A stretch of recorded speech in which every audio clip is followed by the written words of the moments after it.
بسم اللہ الرحمن الرحیم و اما الثانی فالصحیح ان اہلیت الاجتہادی شرط الاولویت۔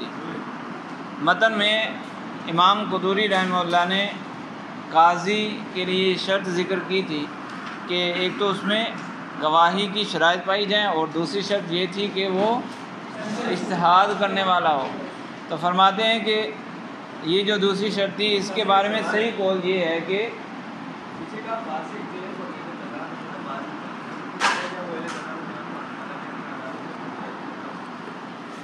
فاسق عادل نہیں ہوتا۔ اس کی دلیل تو دی تھی کہ فاسق کی گواہی اگر لی جائے تو لی جا سکتی ہے، جب فاسق کی گواہی لے لی جائے تو وہ گواہی قبول ہو جائے گی۔ تو اسی طرح اگر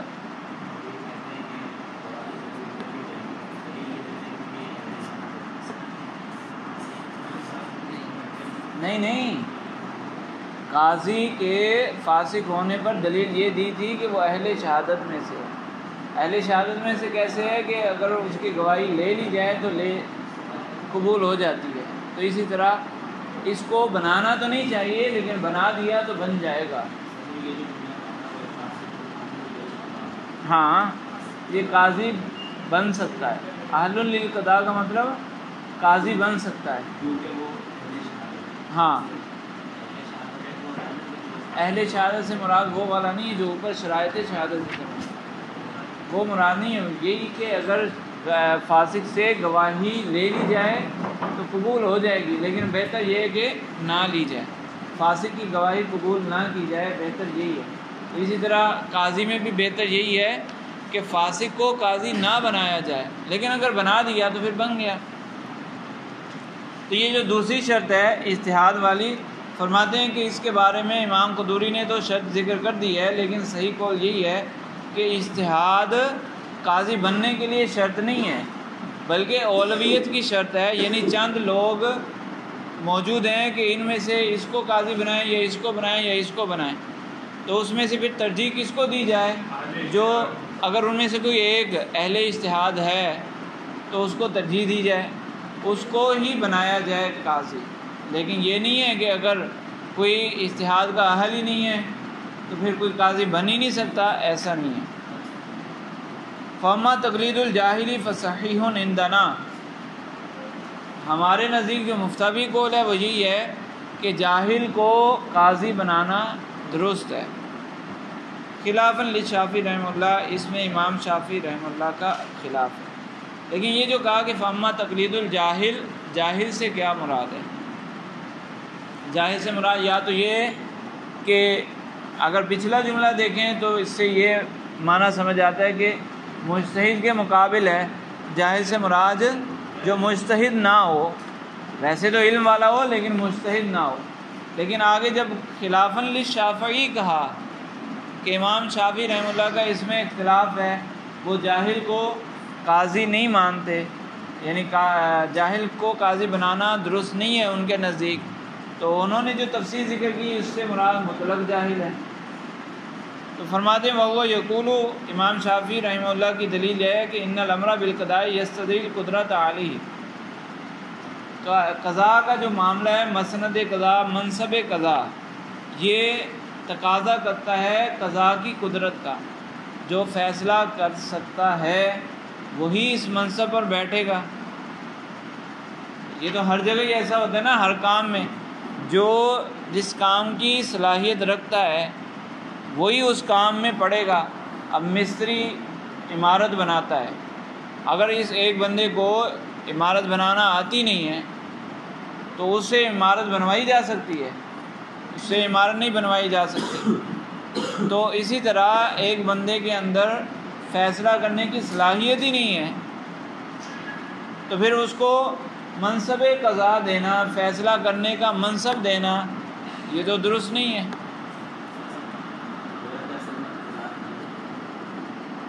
ہاں، یوں بھی کہہ سکتے ہیں کہ اگر جاہل کا یہ معنی لیا جائے تو پھر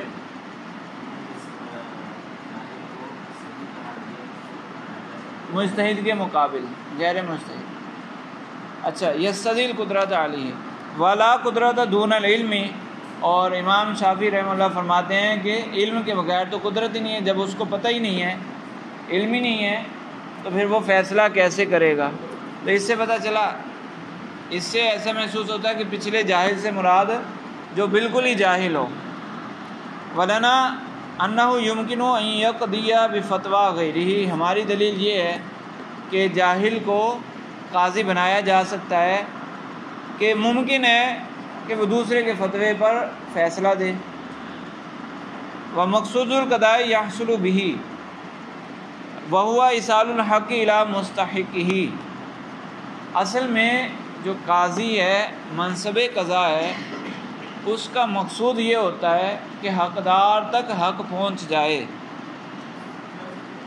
تو بعض اوقات ایسا ہوتا ہے ایک شخص باروب ہے، اس کے چہرے میں روب پایا جاتا ہے، وہ لوگوں کے اوپر غالب ہونے کی صلاحیت رکھتا ہے، لوگ اس کی بات مان لیتے ہیں، اس کو علم تو نہیں ہے لیکن اس کے پاس قوت ہے، تجربہ ہے، جو بھی کہہ لیں، لوگوں سے یہ اپنی بات منوا سکتا ہے۔ تو اگر اچھا دوسری طرف وہ شخص ہے جس کے پاس علم تو ہے لیکن لوگ اس کو جانتے نہیں ہیں، اس کی بات کو ہلکا لیتے ہیں، اس کے اندر روب نہیں پایا جاتا، وہ والا روب نہیں پایا جاتا، اگر اس کو قضا کے منصب پر بٹھا دیں تو جو منصب قضا کا مقصود تھا وہ حاصل نہیں ہوگا۔ یہ ایک بندے کو کہے گا کہ اس کا مال اس کو دے دو، وہ نہیں دے گا، کیونکہ وہ کہے گا میں کیوں تمہاری بات مانوں۔ لیکن ایک شخص ہے وجاہت والا، روب والا، وہ کہے گا کہ تم اس کا مال اس کو دے دو، اس کا مال جو تمہارے پاس ہے وہ اس کو دے دو، تو ڈر کے مارے دینا پڑے گا۔ جہاں تک بات ہے کہ فیصلہ کرنا، اس کے پاس علم نہیں ہے، فیصلہ نہیں کر سکتا، تو بھائی وہ اپنے ساتھ معاون رکھ سکتا ہے نا، وہ جو علم والا ہے، مفتی ہے، فیصلہ کرنے کی جس میں صلاحیت ہے، اس کو اپنا معاون بنا سکتا ہے کہ منصب قضا اصل میں اس کے پاس ہے، وہ بتا دے کہ اس مسئلے میں حکم یہ ہے، اور حکم کا نفاذ پھر قاضی کرے۔ تو کہہ رہے ہیں کہ وَلَنَا، ہماری دلیل یہ ہے، أَنَّهُ يُمْكِنُهُ أَن يَقْضِيَ بِفَتْوَى غَيْرِهِ، وہ دوسرے کے فتوے پر فیصلہ سنا سکتا ہے، فیصلہ نافذ کر سکتا ہے۔ وَمَقْصُودُ الْقَضَاءِ يَحْصُلُ بِهِ، جو قضاء کا مقصود تھا وہ اس سے حاصل بھی ہو جائے گا۔ وہ مقصود کیا ہے؟ وَهُوَ إِيصَالُ الْحَقِّ إِلَى مُسْتَحِقِّهِ، حق کو حقدار تک پہنچانا۔ جی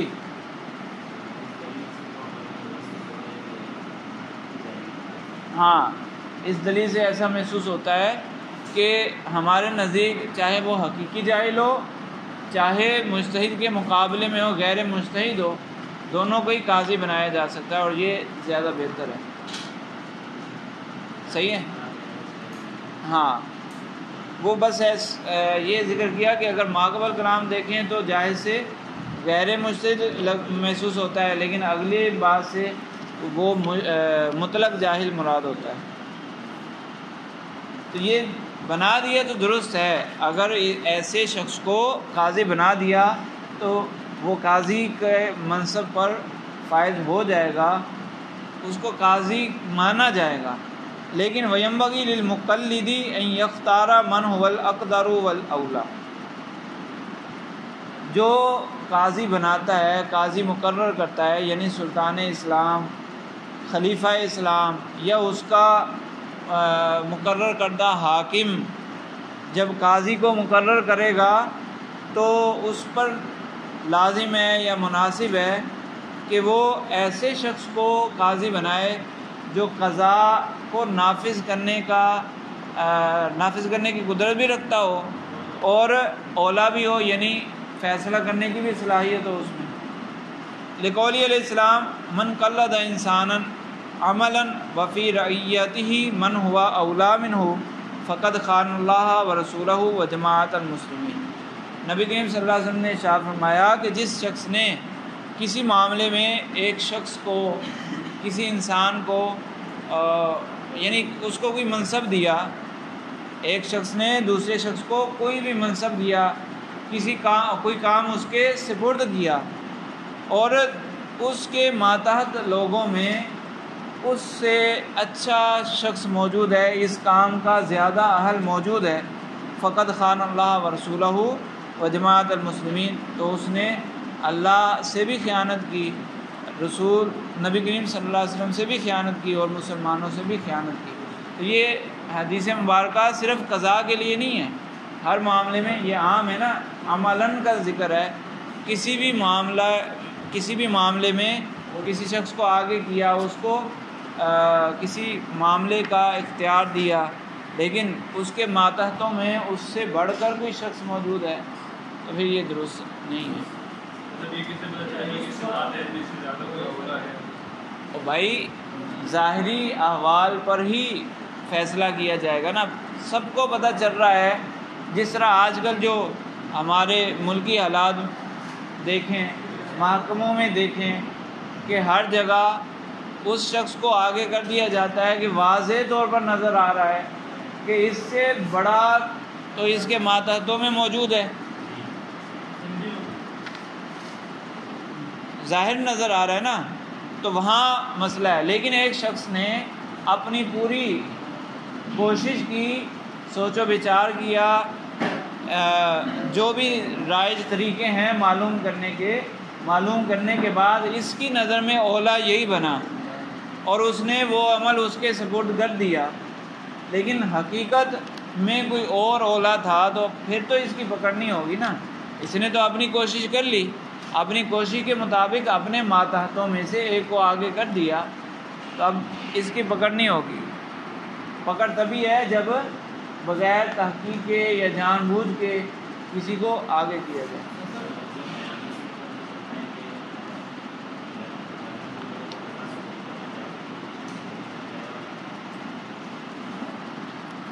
ایک ہے بنانا درست ہے یا نہیں، وہ پیچھے فاسق میں بھی یہ بات ہوئی، بنانا درست ہے یا نہیں، اور ایک ہے بن جائے گا یا نہیں، بنا دیا تو بن جائے گا یا نہیں، تو بنانا تو صحیح نہیں ہے، اس کو حکم تو یہی دیا جائے گا کہ ایسا نہ کرو، شریعت کی طرف سے حکم یہی ہے کہ ایسا نہیں کرنا، لیکن اگر پھر بھی کسی نے کر دیا تو ہو جائے گا۔ اس کی مثال جیسے شریعت میں ایسے ہی اچانک ایک مثال آئی ہے، شریعت میں حکم ہے کہ طلاق طہر میں دی جائے، طلاق طہر میں دی جائے، حیض میں طلاق دینا درست نہیں ہے، لیکن اگر کسی نے طلاق دے دی تو طلاق تو ہو جائے گی نا۔ ہاں، اسی اعتبار سے ویسے اس کے بارے میں تو حدیث بھی موجود ہے، فاسق کے پیچھے، ہاں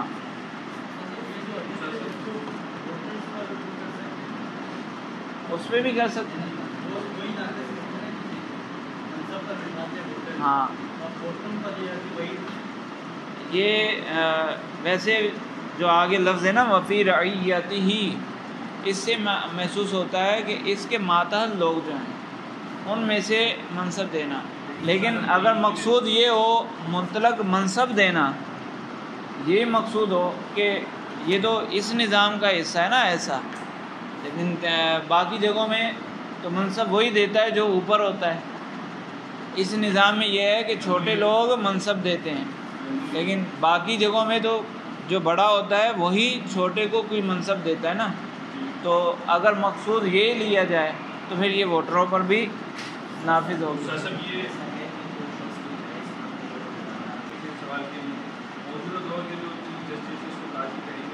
نہیں، اسلامی اعتبار سے یہ قاضی تو نہیں، وہ طریقہ کار ہی نہیں پایا جاتا ہے۔